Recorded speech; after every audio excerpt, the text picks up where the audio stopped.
ভিডিওটা শুরু করছি একটা বৃষ্টি ভেজা দিনের মধ্যে দিয়ে। আমি আর মা বিকেলবেলা বেরিয়েছিলাম একটু পার্লারে যাব বলে। তার আগে মা বলল চল একটু দিদাবাড়ি থেকে ঘুরে আসি। দিদাবাড়িতে এসেই তো দিদা আগে হাতে এক কাপ চা ধরিয়ে দিল। চা আর চিড়ে ভাজা খেতে খেতে একটু গল্প করে আমরা বেশ কিছুক্ষণ বসে সেখান থেকে বেরিয়ে পড়লাম। বাইরে ঝিরিঝিরি বৃষ্টি পড়ছে, তাই আর বসলাম না। যদি জোরে চলে আসে আর বেরানোই যেত না।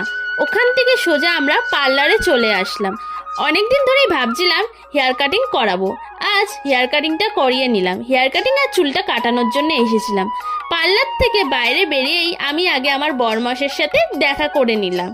বরমশাই তো আমাকে দেখেই হেসে ফেলেছে। আসলে ও জানতো না যে আমি আসবো, তো অনেকটা রাতও হয়ে গেছিল।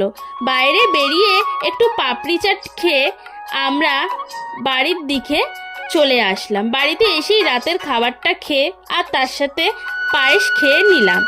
আজকে সারা সন্ধ্যের ভিডিওটা তোমাদের কেমন লেগেছে অবশ্যই কমেন্ট করে জানিও সবাই।